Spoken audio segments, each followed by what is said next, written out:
here to take you for a ride on Marvel vs. Capcom 3 from Capcom, believe it or not. This game, long anticipated, I've been super excited to play some more Marvel.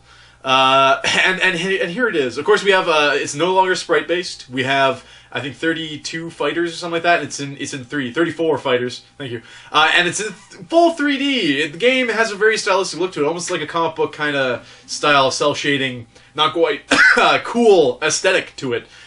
Character-wise, what they've done is they've eliminated it being more of an X-Men versus Street Fighter affair. So they're actually looking at the whole catalog of Marvel and Capcom characters. You have weird entries like Amaterasu. Thor finally makes an appearance. Geez, that took 3 games. You have, Arthur's in there. You have the Bionic Commando Spencer, as, we all know him.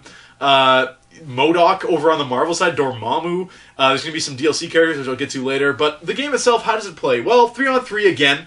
The control scheme is very simplified. You have 3 main attack buttons and a special attack button. That being said, don't think the game is shallow in the slightest. There are more special moves for certain characters in this game than I've ever seen in a fighting game ever. Dante, I'm looking at you.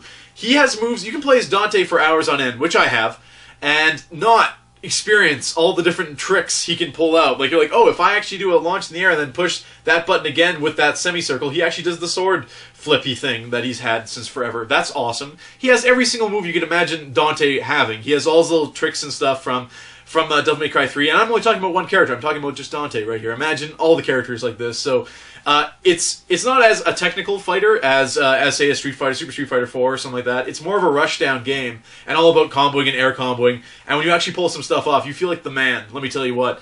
You can switch out characters, of course, in the middle of combos, special hyper combos. There's a normal and simple mode. All this awesome stuff. If you're a fan of the old games, you should definitely already have played it. Of course, it's Marvel vs. Capcom 3. Who's not going to play it? The roster is great already. They're going to be expanding it with the DLC. Jill and Shuma Gorath already confirmed. People have speculated that Frank West and Dr. Octopus will be the next bunch because of what they saw on the disc, which would be neat. We need more tentacle characters, right?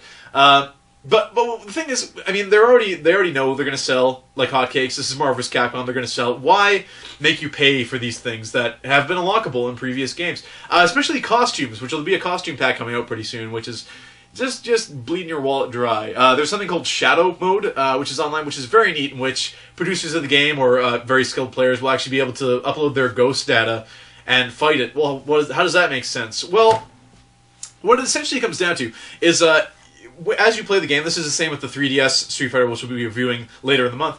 But what you essentially have here is it takes how you react to situations and stuff like that, and puts it in essentially a ball of data, and you download that. So if someone's being very Fireball happy, how does this particular player deal with that? Well, he switches to this character and does this.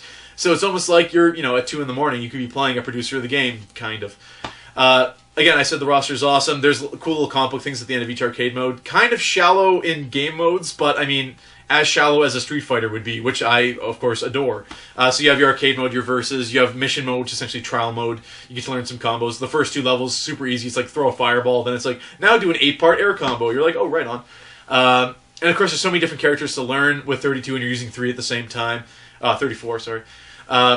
Lots to do. The online mode, of course, has been awesome since Super Street Fighter 4. They really perfected it there. There is no kind of viewy kind of modes. You can't actually watch matches, which kind of sucks. You can save replays for the most part. The ranked matches and stuff like that work pretty good. Lag is kept to a minimum, which is very, very nice. But you will find your fair share of Sentinel spammers online. So you've been warned. A freaking Capcom fighting game. Why haven't you been playing this already? It's a great game. 8 out of 10 for me. Some more modes would be nice. It'd be nice not to have to pay an additional $5 for characters and costumes. That should have been on the disc in the first place, but that's Capcom for you. So let it take you for a ride.